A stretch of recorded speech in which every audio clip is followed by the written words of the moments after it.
G'day everybody, Chris Farhi here from the Bayleys Insights Data team. We've got Ankur Dakwale as well today to talk about the biggest news in New Zealand real estate.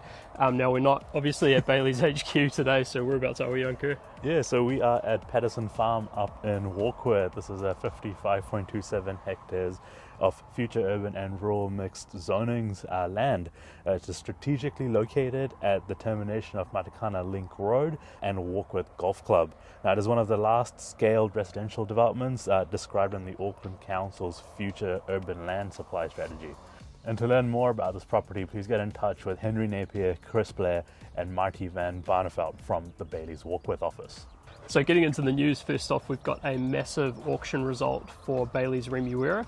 Now, if you go back to about 2 or 3 weeks ago, we filmed on site at 401/308 Remuera Road, so that massive penthouse just on Remuera Road. So that one went to auction and it actually sold under the hammer for a record price for an auction for an apartment, and that was 12.771 million.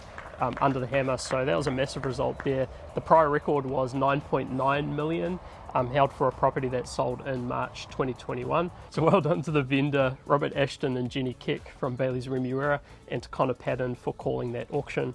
Next up, we have the Reserve Bank that's increased the OCR from 3% to 3.5%. That's an increase of 50 basis points, and it also marks 12 months since the Reserve Bank has started increasing the OCR. Now, the Reserve Bank has increased the OCR because the inflation is still running hot, labour market is still tight, domestic spending is still holding up, but the global growth is now slowing down. It's interesting because around the world a lot of eyes are on what New Zealand is doing right now, and there's also been some interesting contrast points, particularly with Australia in the last week, which we'll touch on a little bit later.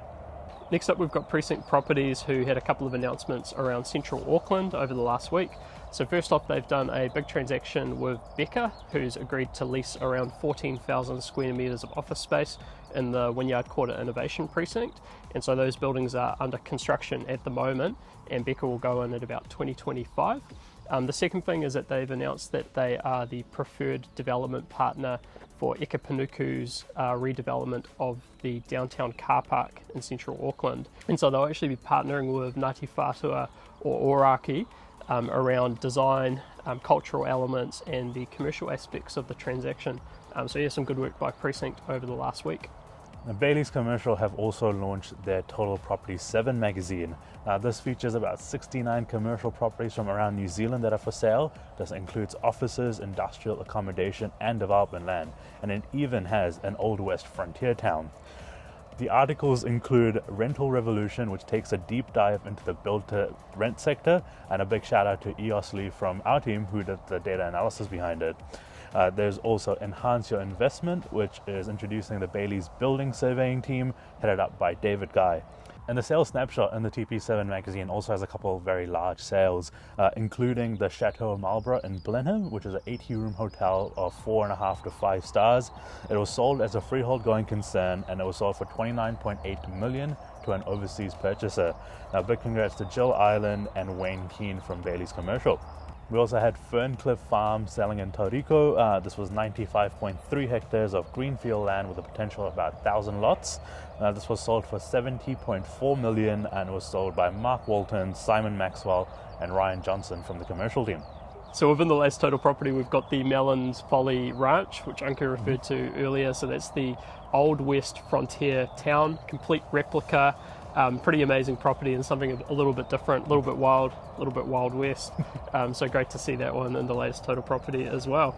Getting back into Auckland, so ASB Bank has donated a large farm to a school. And so the farm is an 8.1 hectare site located next to Mount Albert Grammar School. And so the farm has been used by the school for about 89 years. And ASB Bank had leased it to them during that period, and now ASB has turned around and actually donated it to the school. It does have a covenant around it, around an enduring use for farm education. But yeah, that's a pretty interesting transaction in terms of giving something back to the school. So well done to ASB Bank for that one. Now, the Insights and Data team, so us, we have released the West Auckland and Whanganui commercial reports. Now, with the West Auckland report, a couple points to cover is the Northwest Development Node.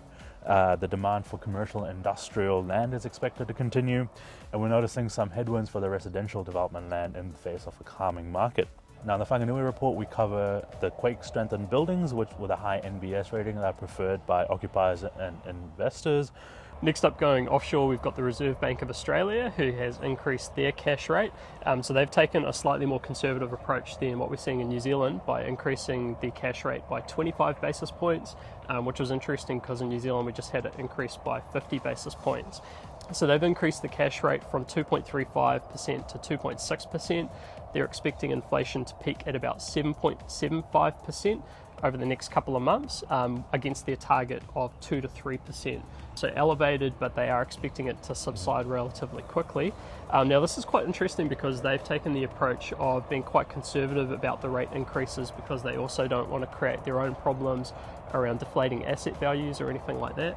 And this is interesting because it's in contrast to what we're seeing in New Zealand, where the Reserve Bank is being a little bit more aggressive around rising our rates here. Now, Bayleys partner Knight Frank have launched their Prime Global Rental Index for Q2 2022. Now, this index tracks luxury rents across 10 global cities.